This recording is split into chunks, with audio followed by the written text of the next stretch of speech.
Hello, my name is Michele, and you're listening to Profit is a Choice. With me today on the podcast is Brandie Bernoskie of Alchemy and AIM. Brandi is a digital strategist, web developer, and tech expert.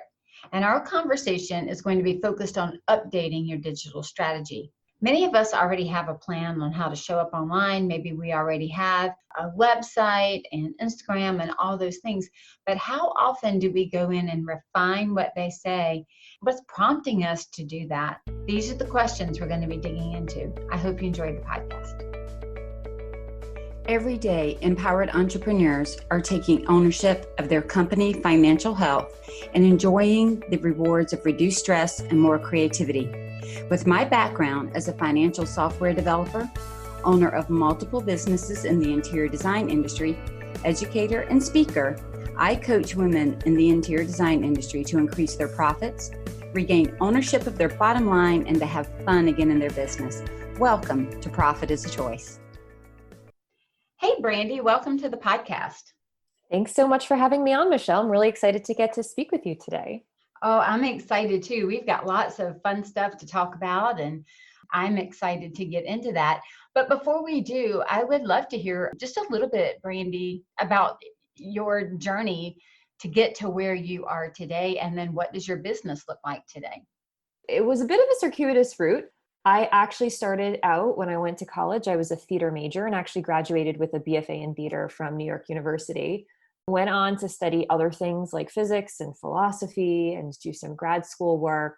Ran a tutoring center for a while, was doing earth science education for NASA for a bit. And right around the time that I was in grad school, just prior to starting grad school, I had started my own blog. And this was I would say the golden age of blogging, where you could unexpectedly kind of blow up really quickly. So I was going to grad school in San Diego, living out there, named one of the best blogs in San Diego one of the years I was out there.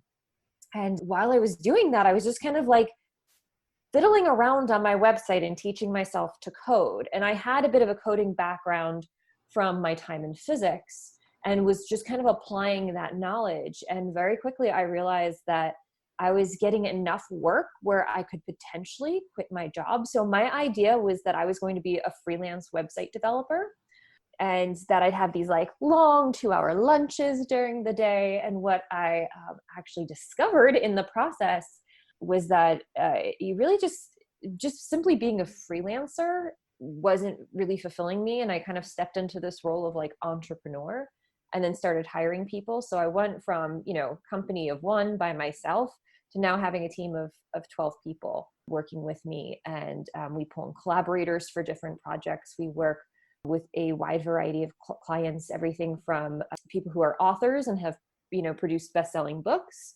to interior designers, to bloggers, to food bloggers. I love people who have something to say, and I love helping them say it. So. And when you started your business initially, would you say that you were profitable from day one? Or did you have to build profitability into your business? I will tell you, I honestly didn't even have that concept of profitability at that point in the early times. I do remember, I think it was about 3 months into my business, I didn't even make enough money to cover my rent that month. So I had money in the bank that, I was able to pay my apartment rent and whatnot. But for me, that's not profitable when you can't afford your apartment. And so I did make some changes. And I will say, there have been overwhelmingly in the past, 5, years since I started hiring people, they've all been profitable years, but there have been months that haven't been profitable. Those months have been there to teach me something about my team or about the processes we're using or about our approach to a project. Or sometimes, we have occasionally had months where it's just the payments didn't fall in that month. We do bigger website projects, and sometimes the payments just didn't fall in that month. But that's also something to be very aware of. I've really developed a great relationship with money, and I actually utilize profit first in my business. It's one of my things I do every Saturday morning as I sit down and kind of go through the profit first method to kind of get in touch with my finances, and can very confidently say now that I'm yes, it's profitable in the way that I want it to be. But I don't even think I had that concept really early on. It was just did I make enough money to cover my expenses or not? Yeah, my business was very much the same way. I was actually just sharing earlier today that same kind of thought process. I was more in touch with honing my craft, if you will. Like I was Yes. excited about what I was doing and not so much about the supportive processes that allowed me to continue doing it as a sustainable business. And Yes. so it took me a bit. And then I love how you said kind of get in touch with the processes that are working and some that aren't. Say in many businesses, especially the creative ones like yours and like mine and like our listeners, there's a timing issue between Mm. when we're working and how money's coming in, all those things. It's not just a one to one so that you can count on the Yes. exact same thing every single month. It does move around a little bit. Like you, I use the profit first method and absolutely love it. It has made all the difference. And especially with all the changes that we've seen in business with the pandemic and the way that money's been flowing in and out, is so important to have the money earmarked, to know where it goes, to know what the expenses are, and to know how to cover it. Because there are shifts in business all the time that can catch us off guard if we're not watching for them and we're not seeing trends and we're not planning for the rainy day, or now we're going to be calling it planning for the next pandemic. Yeah. You know, Yeah.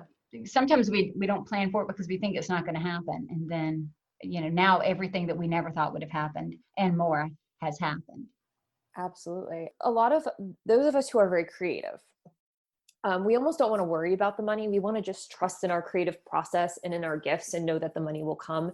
And there's something to be said for that. But I will say, being in relationship to your money, just being intentional with it in that way, it goes so far. And it's been interesting because at different times I've had business managers in my business like offer to take over payroll from me, to run payroll. And that's actually something that I've kept really close. I realized I'm like, the more in relationship that I can be with my finances, the better decisions I can make as a business owner, and the better pivots I can make too when things change. Is that I have a different sort of awareness, what's working, what's not working, watching what kind of inquiries come in, what are people interested in, what are they asking for. I think it's really kind of important to stay in tune and in relationship with your business as a whole, not just the creative process in your business. 100%. And the impetus really for this particular podcast about profit as a choice, because I see our financial, like some people think that I'm all about just make money, and that's not the case. But Mm-hmm. I do believe that we're expending the amount of energy and using our gifts and our talents and our abilities, that we should be able to make a living doing that if we do it well, right? And if it's Yes. needed and people are investing and they're buying, then we should be able to do it in a way that makes money. And so realizing that our profitability is based on all the choices that we make all along. It's not usually one choice. It's a multitude of choices. Who to hire, when to hire, how to manage that hire, how efficient are we? Do our processes work? Yeah. All of those things feed into the numbers that we look at to gauge profitability when we're looking at financial profitability in and of itself. And I do love that idea to have a great relationship with money. I know we spend a lot of time in my private coaching and in conversations and seminars and everything else with really trying to understand, what is that relationship? How did it get created? Do we have belief systems around it that are supportive or that are not supportive, that maybe we've never even recognized before? It's a great conversation to have, because it doesn't matter how great we are at design or at website building or anything else. If we can't sustain the company to continue doing it, it's almost like we have wasted the passion and the energy because it's not Yeah. going to serve us. And so we Yeah. want to be able to support it so that it can serve us. Yeah. I think a lot for me, the drive to grow has very much been tied to the drive to serve my team, to make sure that they have jobs that were profitable so that like I can give them cost of living raises and things like that, that we can have great benefits, all of those pieces. But then also, I think about like, if I'm not around, what are the options that my clients have? Unfortunately, there's a lot of people out there who want to call themselves web designers or developers who really don't have the knowledge or the strategic know-how to get the results that people need. Everything I do, there's the drive to profitability is a drive to service too. Whether it's money coming into your life or into the business, I mean, it's just, this is what keeps our world and our economy going and helps people live the lives that they need to lead and take care of their families and to take care of their loved ones. So I always think of it from that bigger perspective too. I think it's everything. I would totally agree with that. Let's jump in to some of what you do as you serve your clients. So I want to focus some of our time today on a couple of things. I want to really jump in and talk about kind of this online digital experience, whether it is with our website or in some other way, why it's important, how to stay up to date on the new needs for that digital experience, because it's all changing all the time, how to kind of create a strategy to know when to update our websites or when to update that digital experience. What are the metrics, the KPIs that we can check to see if it even working, right? Yeah. Versus just trying and hoping that it's working. I also know that you are certified in the story brand method, and I would love to chat with you a little bit about that, and maybe that even influences some of the others. So why don't we start with talking about what is a digital experience, and then why should we have one? So when I first started out doing websites, I think we still had the mentality that websites were brochures or portfolios simply, that we could just showcase what we do and that people would hit the contact page and contact us and done. We're living in such an online world now that we really have to think about the consistency of the whole experience we create digitally for people. So that's absolutely going to be the website and actually guiding people through the website, helping them get to the right pages to get the right information to make a decision.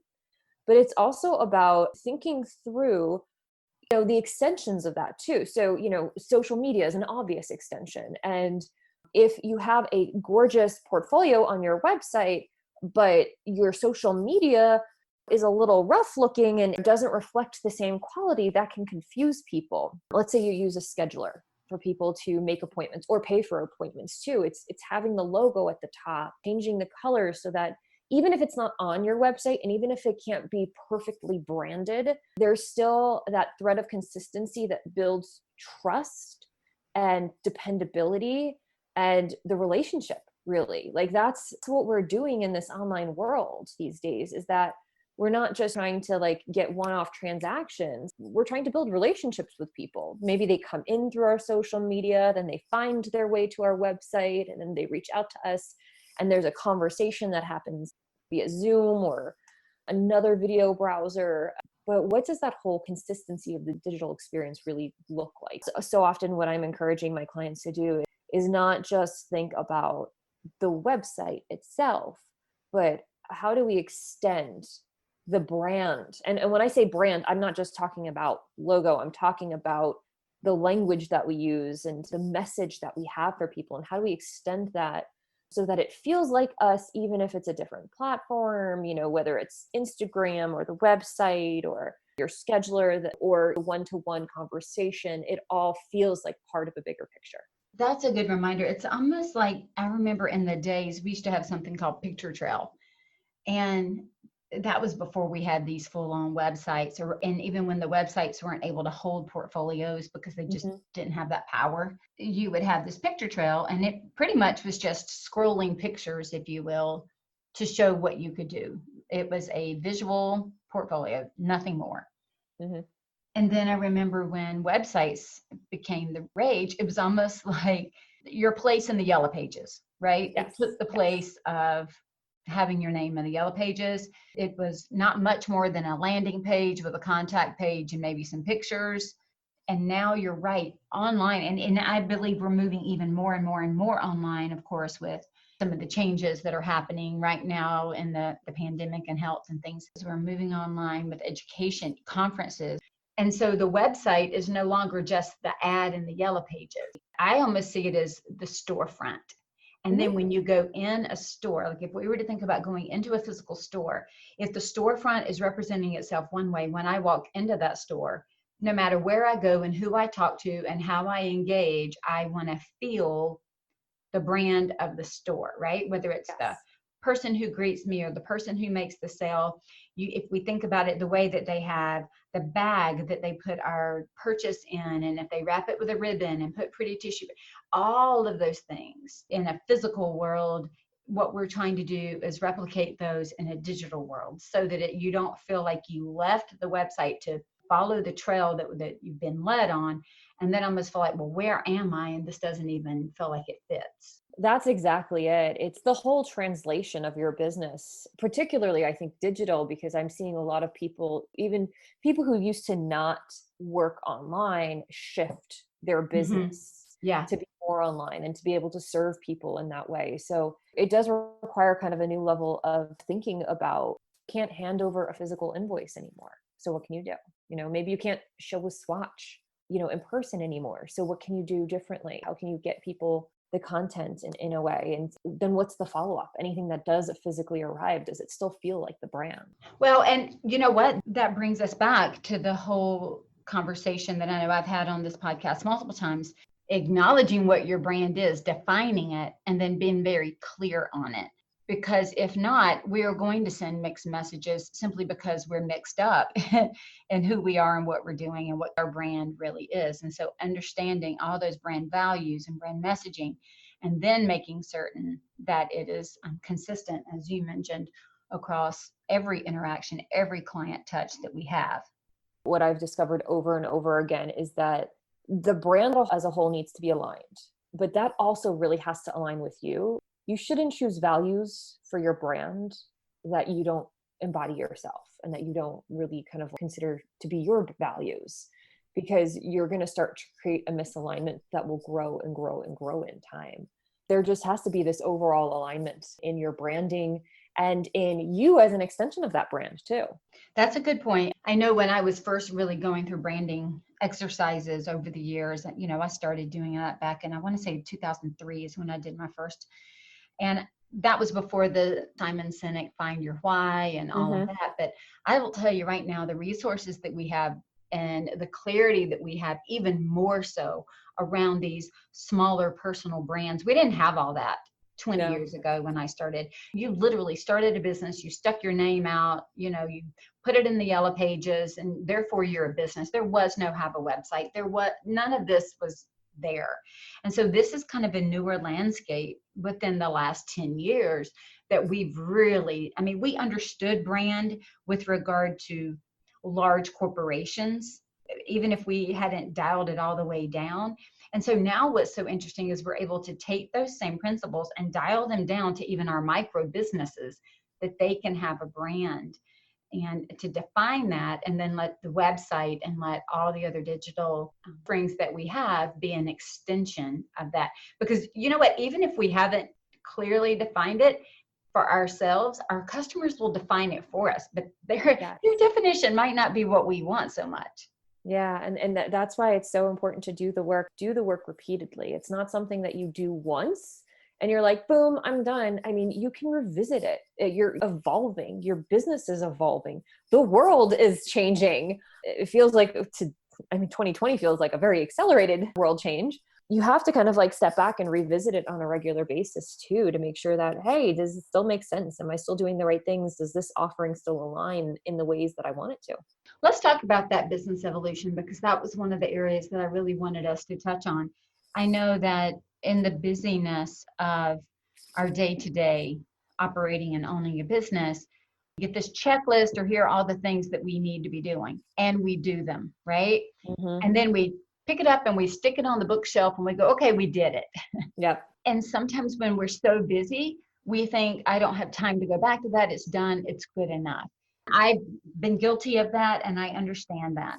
I won't say that my values have changed, because they haven't, but I will say that I've gotten more clarity around my brand and my values as things have changed. And I've gotten better at articulating it and owning it to some degree, and really kind of making it a part of who I am and making me really a part of who it is.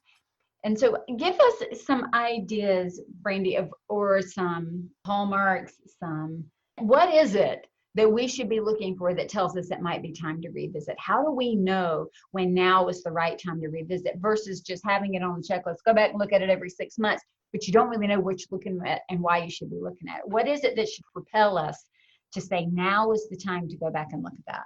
There are a couple of things. I do think it's good to do it kind of on a regular basis. End of year, as I'm planning for the next year, I'm always kind of looking at what's out there in my business that doesn't feel aligned anymore. But I'd even say on a regular basis, if you just feel a little dragged down by the day-to-day of your business, be time to like step back and say like, hey, am I offering the things I want to be offering? Am I doing what I want to be doing? Am I doing them in the ways that I want to do them? Is that being reflected on my website?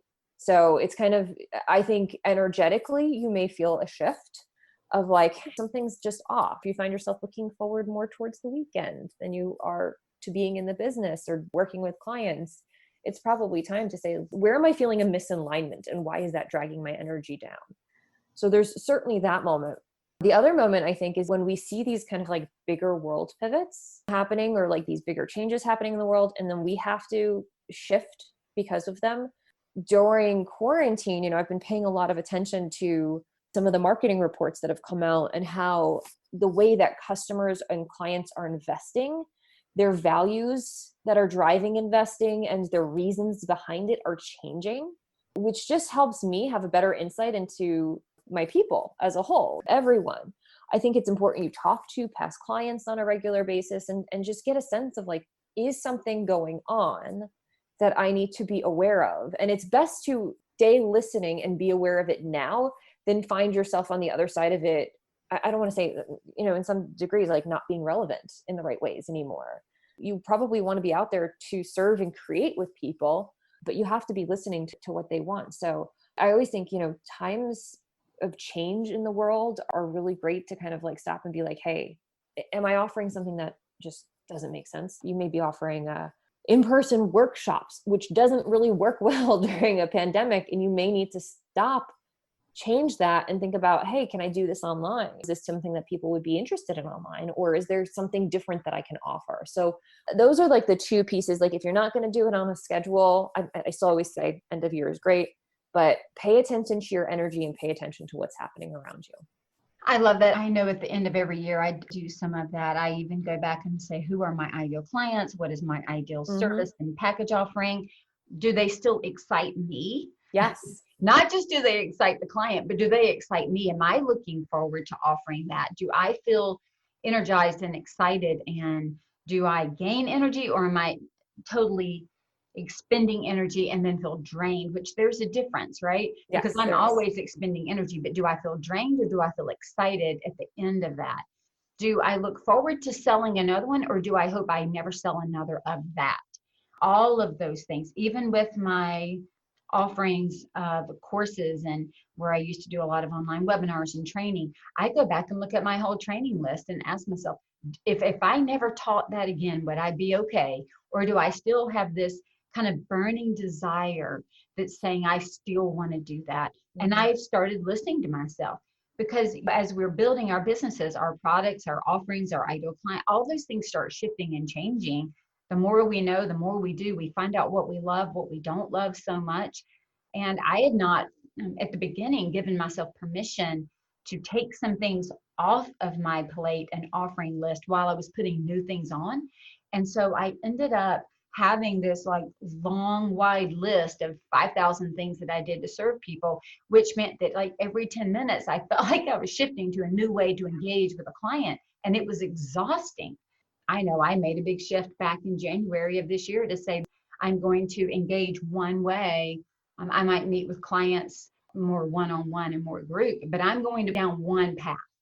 And that one path is the only way that I'm going. And it has energized and excited me because I'm having some of the same conversations with multiple people, and I'm moving people forward faster in one direction. But it really took giving myself permission to shift and change some things. And Brandi, we're talking about it as if it may lend itself to some people thinking, oh, well, that's just so easy. It's not always an easy shift, is it? No, it isn't. Especially when you love helping people, taking things off your plate and saying, I don't do that is really, really difficult. I find it so difficult because I'm like, well, but I know how to do that. And I could help someone and do that. But at the same time, it's not what energizes me. And frankly, it's not where my genius work is. It's where someone else's genius work is, though. Maybe it's better to do a referral in that scenario. And I feel like it's kind of like a really deep rumbling inside of you that you have to be like, do I do it? Do I not do it? What's the best path forward? And you have to give yourself really this profound level of permission. Yes. To say no to what doesn't serve you. I now recognize it in myself. Like the first couple of times it happened, I didn't recognize it. And I think there was this guilt over I'm doing something, as you mentioned, that somebody else really wants and they're really getting something out of it. And yes, I'm being paid for it, but goodness, I'm not loving it. I love the person. I love our interaction, but I'm not loving this. I don't want to keep selling this, Mm-hmm. And then there's a guilt that comes in for me. And so that personal permission to sit back and say, it could have been my genius then, and it could still be my genius, but it's not the genius that I want to put out into the world right now. It's not the billboard that I want to put out right now. It's not what I want to be known for right now. And so to be known for more of what I want to be known for, I'm going to have to remove the distractions. Yeah, that's exactly it. It's a very conscious decision to make, step into that. And it's scary sometimes because in some ways, you sometimes feel like, when I'm leaving this past success behind. But that's part of the growth and the evolution of being a business owner, is being able to step into those places where you can really be in your fullness and bigness and leave some things off. Great point there. And, when I went through this just recently in January, not all of your clients are going to be happy. Yeah. When you take an offering off the table. And I understand that. That would be like me going to my favorite restaurant to have my favorite meal. They take it off the menu, right? Mm-hmm. There's this like, ugh. But if you're willing to try some of the other things on the menu, you may see that you're getting even more than what you thought you wanted or needed to serve you in a much deeper and a much better way. And so that's where really knowing your brand and being able to message the shift and the change in a way that's positive and in a way that continues to move you forward, but also releasing that idea that we have to be all things to all people and that we have to solve everybody else's issues, because we can do it for the short term, but I would suggest that long term, it becomes so draining that it's difficult to continue moving forward with excitement. At some point, our clients are going to recognize that we're not as jazzed about the conversation. Yeah. Oh yeah. They can absolutely tell. And they can tell when you're in your genius work, when your energy is fully present and there and creating with them. You and I are both certified in the Fix This Next approach. And one thing for us to help other people determine what to fix next in their business. But when we have to sit down and kind of go through the assessment, through those questions that we have with Fix This Next, and I've had Mike on where we've talked about that recently, it really does help bring clarity to what do I need to fix in my own business right now. And sometimes we have to go all the way back to the bottom of the hierarchy to sales and go, I'm not even selling the thing I want to be selling. Yeah. Oh, this is so true. I think, the Fix This Next model is so fantastic just because of the way it breaks down things. And one of the things I regularly do on a day-to-day basis is I just kind of keep a note of where something may have felt off or something that didn't work or a miscommunication. I just kind of keep track of those things because they really help inform me going back into the model and saying, okay, seeing a lot of this, let me go back to the foundation. Let me see what I can clean up here or address here and then move on to the systems. Because again, this is not static. You don't put perfect systems into place and everyone executes them perfectly and all of your clients do exactly what they're supposed to do as part of the process. This is something that really does, you have to refine over time. And part of the refinement comes from the awareness of, I'm not selling what I need to be selling, or there's an opportunity to try something new and I'm going to experiment a little bit, see if I like offering this service and kind of building from there. So I find myself going back to all different levels at different points, or sometimes, I just recently went back into my sales process to tweak it a little bit because I was like, I feel like I've got the beginning part down and the proposal part, but it's that follow-up that it's just never felt 100% grounded to me. So what can I do? And I played with that a little bit. That is such a great idea. I know that in my coaching practice, I'm constantly asking my clients, make notes of when something doesn't work with a vendor, or make notes when something's broken in your process. But I love the idea of making notes when your gut, or just that energy, even just that thought, that feeling of something's not quite right, kind of capturing that thought and recognizing it, and then giving it enough voice to write down, here's what I was doing when this happened, or here's something I want to go look at, so that later you can make a conscious decision. Was I just off that day, or is there something really about that process or that item, or, or whatever that task is that you were doing? But to give that feeling, for lack of a better word, to give it some voice, because it is there and it's providing a warning, or it's providing some insight that we most likely need to step back and look at when we have time to really think about it or investigate it, even if it's to look at it and think about it and let it go. Right?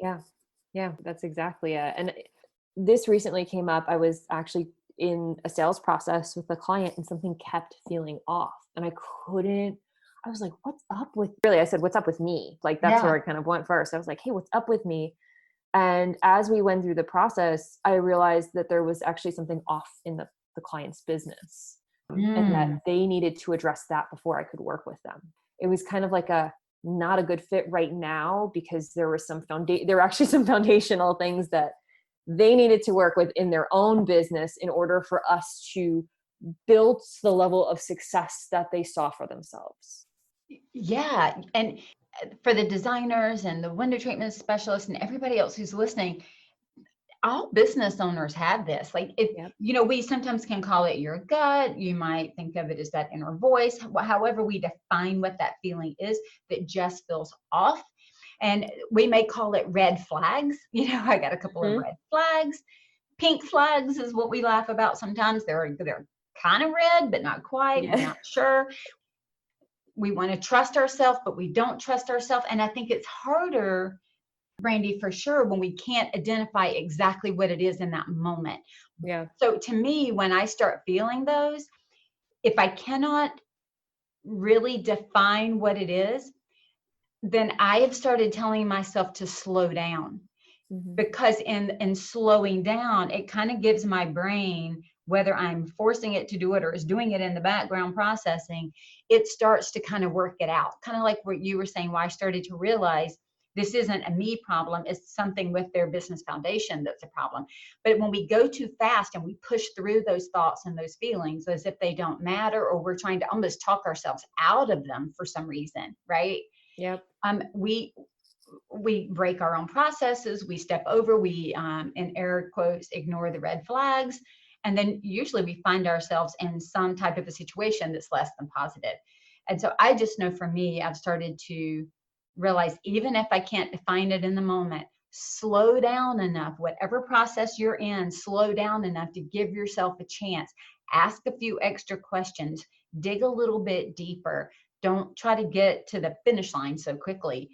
So that you can start to kind of tease out what's really causing you that angst in the moment. Have you found other strategies outside of writing them down, which I love, I'm going to start doing, and slowing down to give yourself time to breathe through it and think through it? What else have you found, if anything?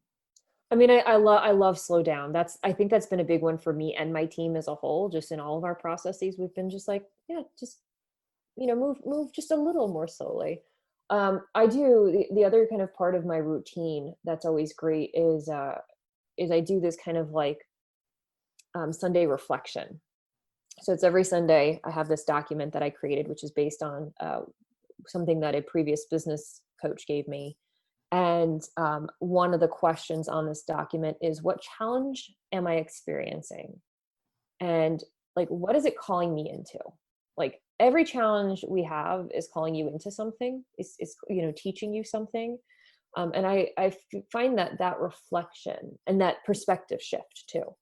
It's not just the reflection on what are the challenges I'm experiencing right now, list them all out, tackle them, make them to-dos, but also like, what is it calling you? What is it asking of you? Has been a really, really useful tool, and to do it in kind of like a whole week chunk as opposed to just a day or a moment. Because then it takes it out of the task and it makes you look at it in a larger view, like a step up.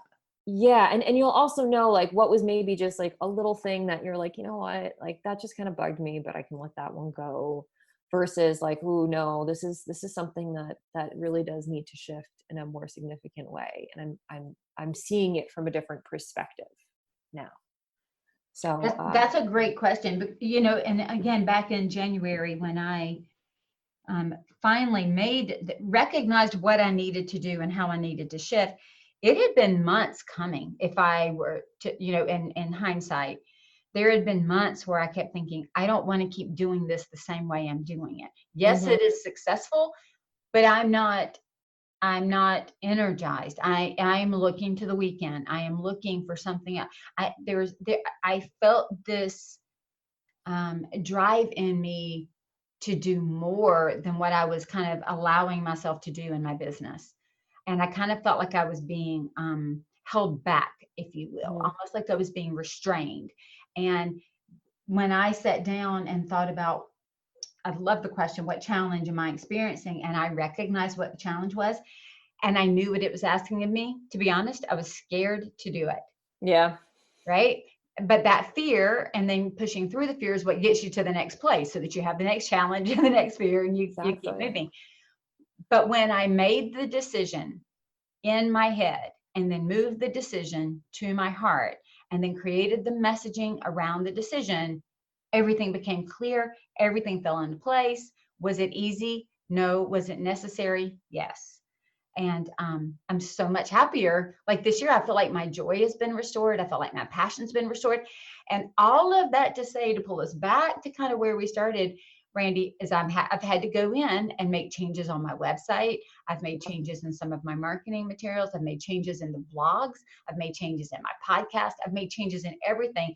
And I'm in the process of making more changes on my website because I've gotten even more clarity over the last couple of months. And so then, all of that kind of that deep work of just going through what is the challenge? What is it asking of me? What am I going to do? How am I going to do it? Has led me back into, as you mentioned at the start of our call, going back in and looking at things again. I couldn't leave my website because if I had left it like it was, and I had just changed it last year. Yeah. Oh, I know. And then it was time to change it again because there was a shift. And if I didn't, then I'm inviting them into my business, right? And then I'm giving them a different product when they get in the door. Nobody wants to walk into the Chinese restaurant and be served a pizza. Like that feels weird. And that's what happens when we don't keep it all aligned all the way through, from who we are to what we do, to who we serve, to how we serve, and then to how we show up in the world. Yeah, I think it really is. It's kind of like a repeated realignment. Not all shifts require more extensive realignment work, but some of them do. And it's important to take that time so that you are setting the expectations and you are, rethinking the experience to make sure that you don't walk into a Chinese restaurant and end up with a pizza box in your hand. I think about it like I can tell when I've been sitting in my desk, because, I have a very sedentary sit here and sit on Zoom calls and have conversations and that kind of thing. I can tell when my physical alignment gets out. I can tell when my hip is out. I can tell when I've got a rib that's pushing the wrong way, and I know I need to go to the chiropractor, right? Yep. I know that he needs to put my body back into alignment. So I can start to feel it. And at first it's just a little bit of an irritant. But I also know that sometimes when I'm not paying attention to my body, I start getting a headache. And that's usually because my neck is out. But I don't always realize it because I'm so focused on so many other things. And then I wonder, why have I had a headache for 3 days? And then when I go to the chiropractor, it is a much more intensive amount of work that needs to be done. There usually has to be massage before it can even be aligned. You know what I mean? There's so much more. Whereas if I had been aware and had gone immediately, what needed to happen could have been a lot less, and it could have been a lot quicker, and I would have saved myself 3 days of a headache. I would have had a 1-day headache and it would have been over. And I think the same thing happens in our business. The longer, number one is learning to recognize when it starts to get out of alignment, kind of have those metrics, if you will, And that questioning, that Sunday reflection, that something that prompts you to think about it and to acknowledge it, so that you have to bring it into your awareness, and then making kind of a pre-decision of how you're going to handle that. Right. So like, when this happens, I am going to do this. So that then you don't have to stop and kind of argue with yourself. What should I do? Should I not? You're just like, nope, I've promised myself when I'm out of alignment, I'm going to the chiropractor. Well, in my business, I promised myself that when I'm out of alignment, I'm going to give it voice. Like, I'm going to acknowledge it. And then, you might make other steps of talking to somebody or working it out or whatever. Not just stuffing it down and ignoring it and having a 3-day business headache. Yeah, that's a really great analogy. And I think, when I think sometimes about metrics of like, how do you like, maybe what else is even out there to tell you that the website's not working? I always say, like, if you don't like going to your website, that's probably a problem. Like, if you don't want to go there because you're like, oh, that has to happen and that has to happen, it's probably time to make some updates. If you're not getting the right sorts of inquiries or purchases or connections happening through your website, it's time to take a look, and maybe something's just hidden for the user, and you really need to think about how the layout is a little bit. But there's a couple of different kind of gauges that you can use, I think, without getting like too deep into like opening a Google Analytics board and having to like crunch all the numbers. Right. Well, and I've had clients before that their business was slowing down and they were having some issues, and it came all the way back to the fact that they hated their logo. And so, believe it or not, that they had never been thrilled and proud. I mean, like, really proud to put their logo out there. And that little kind of hitch internalized and became a lack of confidence in putting themselves out there, because when they put themselves out there, they had to put out their logo, and they hated their logo. They didn't want to put it on the door. They didn't want to advertise. They didn't want to wear a shirt with their logo on it. I mean, it just started translating, but they had never thought that their broken confidence and their lack of ability to sell was really like at the core of how they represented visually their company. And once we changed and got a logo that they loved, like, the business exploded. But they had never stopped and really asked themselves, do I love the way that I'm visually represented? And so then it impacted, when we used to use business cards, it impacted their website, it impacted everything. And I don't even think they had recognized how much that one thing of dislike, or just being kind of like, about it, how much it kind of had a trickle effect in everything else that they did. Yeah, that's a really fantastic example, I think, of just how one little element can be so influential. Like, I even remember when I first started like doing some speaking on stage, and just getting the right outfit and the right shoes. For some reason, the right shoes particularly, like, because you feel like it transforms how you stand and like how you show up. So having those pieces in place, and knowing that you've got what you need to show up and be fully yourself, and be proud of what you have to offer and share and show with the world, like, it makes a really big difference. No doubt. Brandie, in our last few minutes together, I would really love to hear a little bit more about how you came to join up with StoryBrand, and how you use that to solve all of these issues and problems that we're talking about with your clients. So tell us. I love StoryBrand. I love Donald Miller. I get all of his newsletters, and he's done some things with Mike McAllowitz, and I've enjoyed that. And I love the methodology behind that. So share a little bit about what drew you to it, and then how you use it. Yeah, so I became like StoryBrand certified about 3 years ago, and I remember I was reading the book. It was like January, and it was the first book on my read list for January, and I had that moment of, oh my God, this is exactly why I've felt off with some of the sites I've built recently.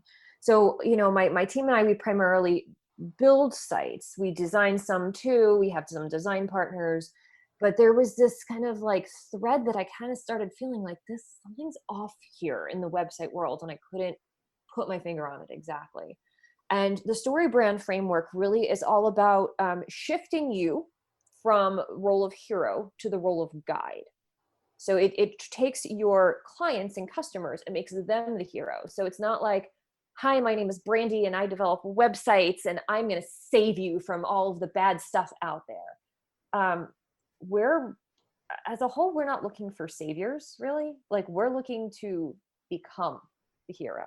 So the story brand framework positions you as the business owner, as the guide. Like, you are helping in the transformation of your client. And when you think about it, when we invest, when we buy things, whether it's a gym membership or, like a really great bit of cheese for a cheese party or something like that, like, or that outfit that you talked about to walk on stage.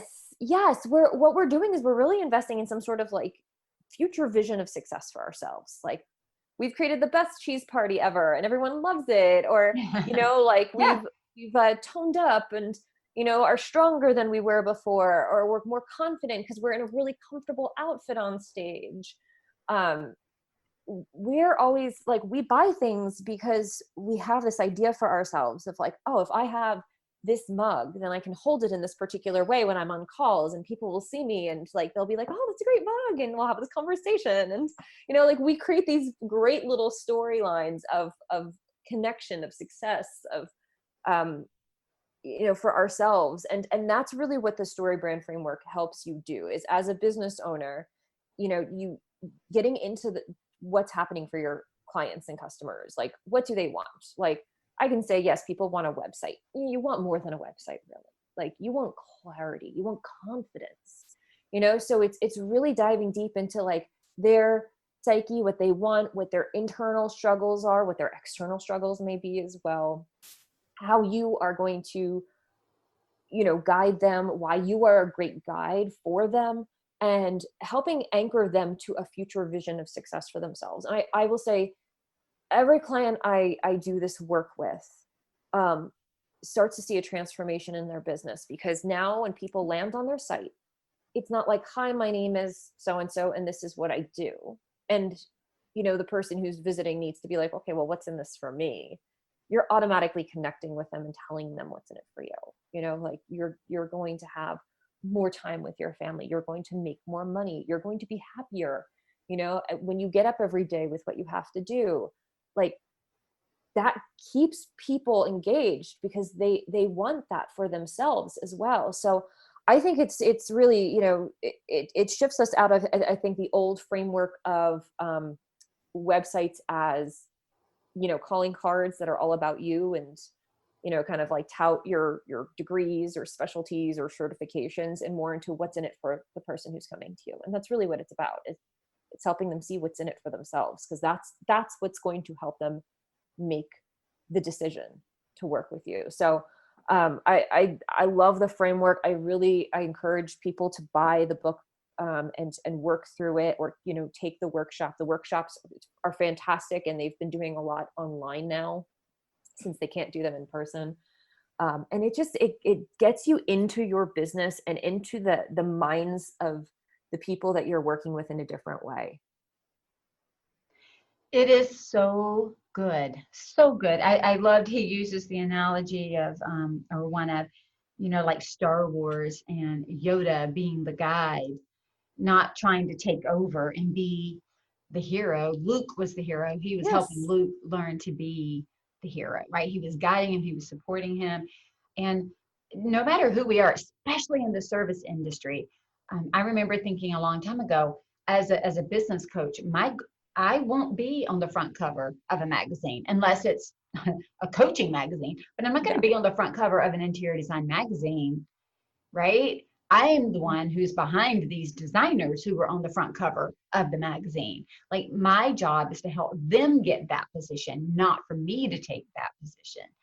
And maybe on the coaching side, I might get it, right? Because that's like where we're showing our own stuff. But that's not what I am. The goal is not for me to have a client that has to stay with me forever, or for me to be the one in front of them to their client. It's to empower them to take that role and to feel more confident in their role.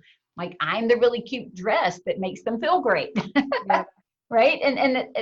But our clients, like the designers and the workrooms, that's the same thing that they are. They're helping their clients feel great in their space. So the designer's not the hero. The space and the client is the hero, or, their client is the hero. And it was a good mind shift. I mean, especially since when we think about, as we started the conversation, our websites kind of began as a Yellow Page ad. Mm-hmm. And now that the psychology behind it has shifted, and we need to shift with it. But I did think that the framework was very easy to follow, the way he kind of steps you through it in the book, and being able to, like you said, get into the mind of our clients and what they want and what they need and what transformation they're looking for. Back to where you said earlier, we're not just trying to sell someone else. We don't want to be transactional. We want to be transformational. And then that ties back in to the hierarchy of needs, where we start talking about the top two levels of impact and legacy, right? We're trying to build a transformation, not just a one-off transaction. Yeah. And it's so rewarding to be part of that too, when you start to see, your clients transform in working with you, regardless of what that is. Like, I also think, like, right now, because so much has happened in the world, and because our world feels so different for the moment, this is like a great time for people to either who have a brand script to revisit their brand script and story brand and say, like, hey, are the things that my people still want the same? Are there new things that maybe they never thought that they needed before because things have changed? Like, I think about a lot of parents who, kids have been like at home for school, doing schoolwork at the table, and like, has your space needs changed? Because of the way that life has changed. So it's just a wonderful framework. And just even revisiting it on a regular basis is great to kind of like reconnect to, like, hey, what might my people be thinking about? Like, where they might be struggling. Like, maybe some of the, maybe there are new external problems that they face because they can't get to the store like they used to. And you can really be at the forefront of providing them those solutions and helping them through these times. The timing is great to do that. I did a prior podcast, and I'll connect it in show notes, called Pivot to Prosper. And the thought behind that is this is the perfect time if you need to pivot. Everybody's expecting, in some ways, businesses to have to make some changes to do business better. And so we don't want to let the time pass us just because we didn't look at it. And so, people are kind of expecting us to maybe be a bit more innovative or to try something different right now. So, embrace that and go ahead and let it work to your advantage, instead of ignoring it and then changing later when it doesn't kind of feel as natural to those that are looking to engage with us. Yeah, Brandi, that's a great piece. Tell everybody where we can find you, where you hang out, and how we can get in touch. Yeah. So best and easiest way to get in touch with me is through my website, alchemyandaim.com. Head to the contact form that comes straight to me. I'm still looking at those and responding to everyone, and just making sure that, people get whatever they need. I'm also on Instagram at Brandie Bernoskie, very simply. Yep. That's awesome. And I'll have all of that in the show notes so everybody can get to you. Brandi, I have really enjoyed talking to you today. I love that we think about things so similarly in a lot of ways, and I love everything that you're doing. And I just really appreciate you taking the time to share your expertise and your knowledge with my listeners. Absolutely. It's just been such a pleasure to have these conversations with you today. Thank you. You have a good day. You too. Thank you, Brandi, for sharing with us today. I'm excited to start a Sunday reflection time to lean into the challenges a bit more with intention. And so I thought that was just a great suggestion for all of us. My Aim with Intent program offers the same type of reflective opportunity to identify what's working and not working for your company.